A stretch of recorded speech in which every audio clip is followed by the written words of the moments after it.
guys, so I am so excited to share my latest coloring book. It is the Throne of Glass coloring book from the whole series, the Throne of Glass series, including the prequels, Assassin Blade, and all the books. And this is, if you're not familiar, this series is by Sarah J. Maas, and this coloring book, I'm so excited because I get to see how she envisioned her characters versus how I envisioned them.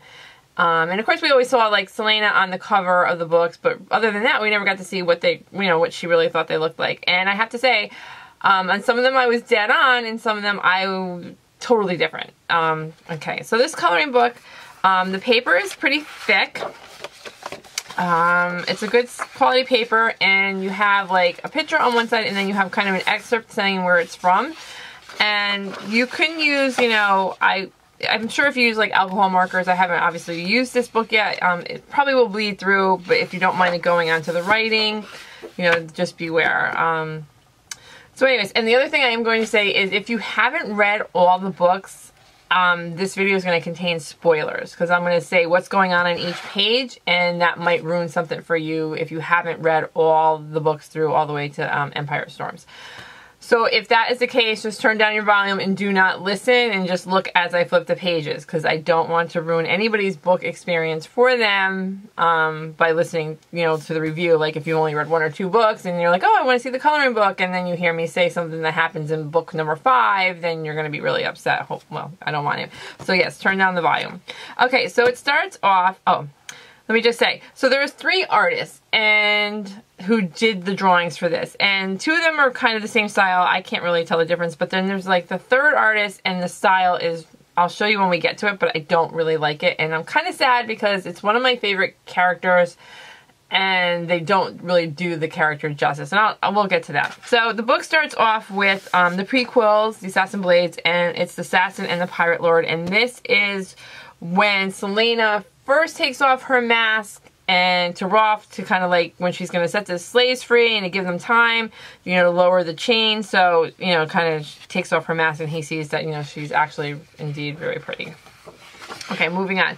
Second is the Assassin and the Healer, and this is when she saves Irene from the mercenaries outside the tavern, and you can see Irene's over here. And this is that drawing style that I'm not too happy or too keen about. I'm not really a fan of it. I just don't think it's giving the characters like the depth of the faces that it should give, or the detail. Okay, so now we have the Assassin in the Desert, and I am listening to this on a CD in my car, and I haven't gotten to this part of the story yet, so I'm not sure exactly what this picture is. Maybe if you've read it, you know. And the Assassin in the Underworld, I haven't read that one yet. And the Assassin in the Empire, I haven't read that, but it's kind of interesting with these kind of people standing up here. I don't know who they would be. So, I haven't gotten to that yet. And this is Rourke. So, and Farron, and I believe she's mentioned them, and I've heard their names in the other books, in the Glasses ones. Alright, so here we go, the first Throne of Glass, and I said Glasses Thrones, Throne of Glass book, and here is when Chaol, they take her from Endovier, and she's like talking to, kind of finding out why she's there. She's in front of Dorian, and there's Chaol, Selena, still in the chains from Endovier, and there's Dorian. And I have to say, I kind of got these people, they're exactly how I thought they would be. No, I wasn't surprised by the descriptions there. And now we have the Wyvern, the Dorian have they have the Wyverns, their crest. So here is the Wyvern on his Dorian's front. Okay, now we have Dorian and Selena are sitting on this hill because she's going to be his champion, and there's the castle. Now, the only thing I have a problem with this one is I like the drawing, but the castle, because like they say, it's got the stone castle underneath, and then you're supposed to have the glass castle on top, and I really don't see, like, what's the stone, what's the glass, the big thing about the whole castle. Alright, now here's my first surprise. Here is Nehemia, and Nehemia is not what I thought she was going to look like. She's very Egyptian in this picture. She looks like an Egyptian goddess, and I was not expecting her to have that kind of Egyptian, the whole Egyptian kind of look to her. So that was surprising to me. So it's and again, it's like interesting to see like, you know, what you had in your mind, all these books, and then what it actually, you know, what the author had in her mind. All right, so now we have, this is during one of the games, like the competitions, and this is the part where Cain was trying to knock Knox off the roof when they were climbing up like the glass roof, and Selena goes down to save him, almost losing like, you know, the competition. Okay, here we have our first picture of Fleetfoot when Dorian gives her Fleetfoot, and we get to see kind of like what her chamber looked like. You have her balcony and the bed and everything. They don't show the tapestry, but so you get your kind of first look at her Fleetfoot, obviously, and you know her room, because she spends a lot of time in the first book in there. All right, so now we are to the Riddick, and this is when Cain summons the Riddick and she fights him in like the tombs or wherever I think in the tombs behind her tapestry.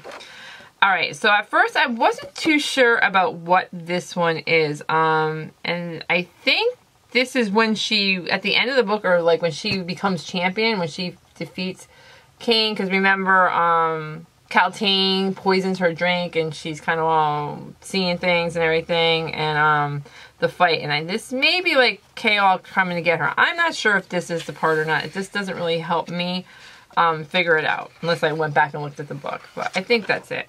And then we have Crown of Midnight. So here we are, she's walking with Chaol. His hair's a little longer here, and this is when they used to go out for their morning run, and she's always talking about how the ladies of the court would, you know, even though it was freezing out, would like dress up just so they could see Chaol, because they liked him. And here we have our first vision of Mort, the talking door knocker. Again, I wasn't expecting more. I kind of thought he'd be more like a regular door knocker. I don't know. I wasn't expecting the skull.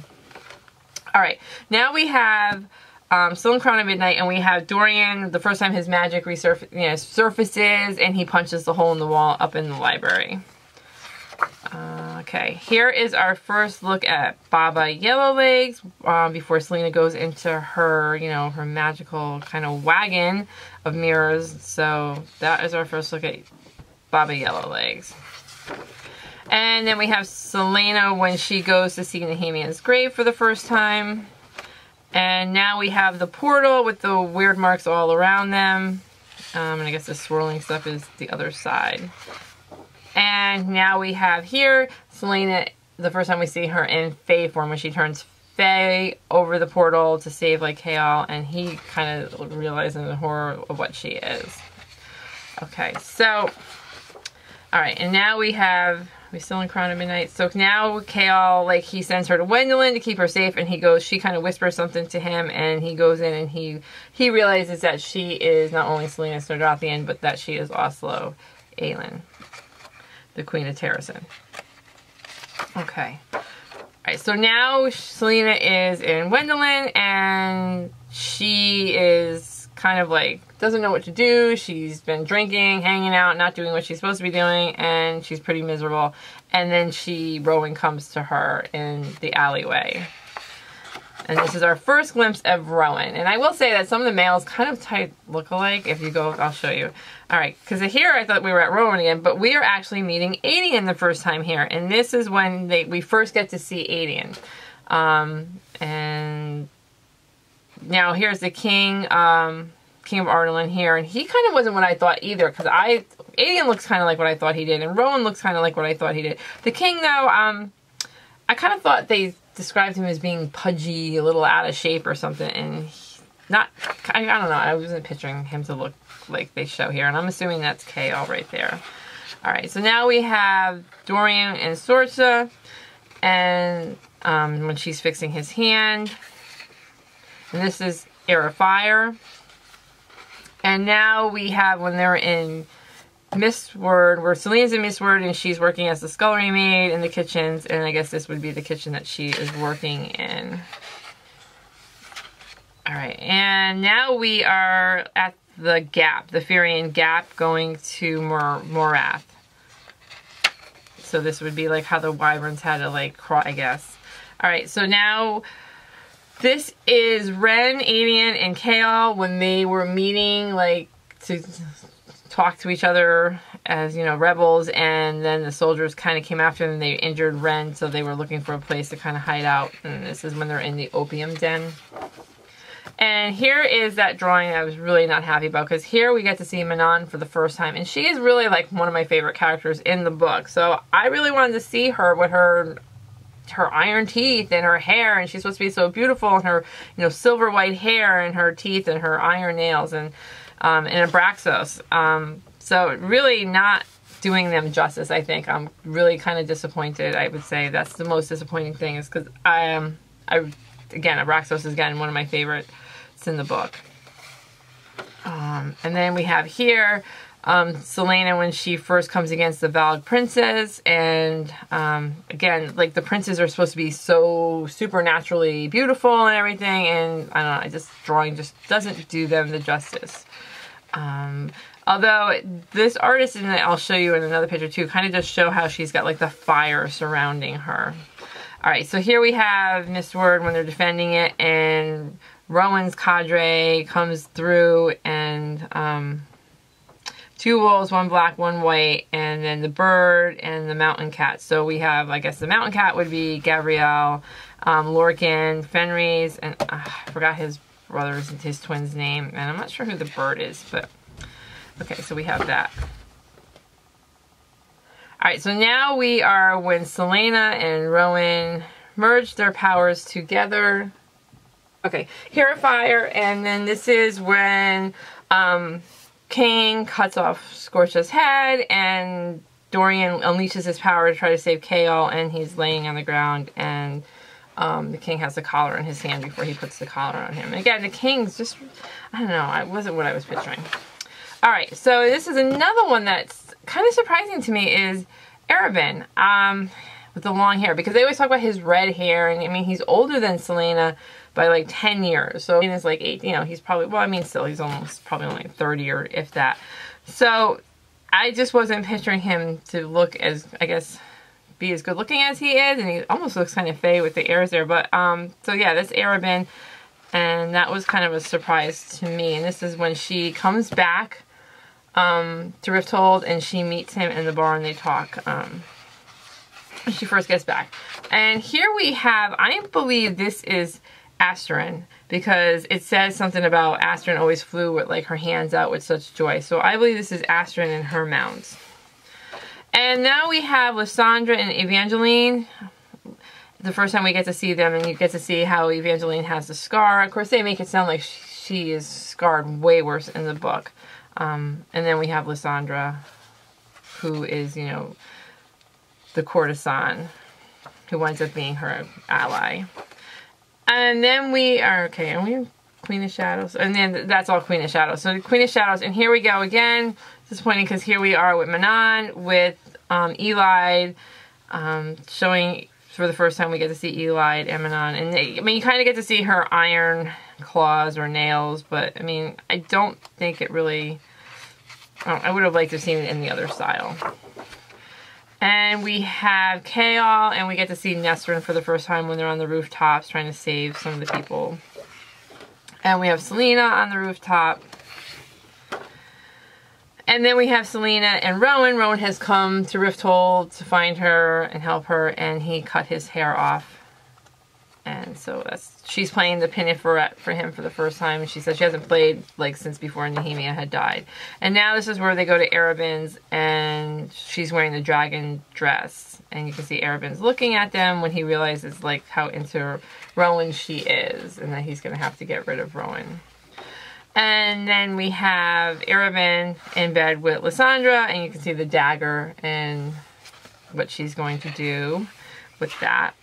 And, okay, so now we have Manon when they're in the woods, when Manon goes to Rifthold and to meet her grandmother to show, like, the secret weapon that they have. They show the king, and she meets Dorian. And, again, I don't like this style. However, you get to see kind of, like, the beast that's I'm assuming this is the beast that's within him, like the Valg prince that's inside of him. You got the eyes here and the arms, you know, and he's got the collar on. And she says, hello, princeling, and he says, hello, witchling, and the words were his own. And that's where she realized that Dorian's still inside of the body. And now we have Lissandra as her ghost leopard, which is like one of her favorite forms to take. And that's kind of cool that you get to see that, because you hear about that so much. And this picture, I don't know, this is right when when they're going to, in Queen of Shadows, Adian says, like, once we pass that rock, we're on Terrasan soil. And then here we have, in the Empire of Storms, and there's not so many pictures for Empire of Storms, is that we have Eli when she first meets Lorcan. Right here is in Skulls Bay when they, and I'm assuming that this is not Lissandra as the sea dragon, but as the sea, you know, this is the sea wyverns when they have the big battle in the bay. And that is it. So, thanks so much for watching, and I hope you enjoyed seeing this review of the Throne of Glass coloring book. And if you're a fan of the books, I would definitely say go out and get the coloring book if you like to color, because I think it's my favorite one so far. Alright, well again, subscribe, like, and thank you so much for watching. Have a great day.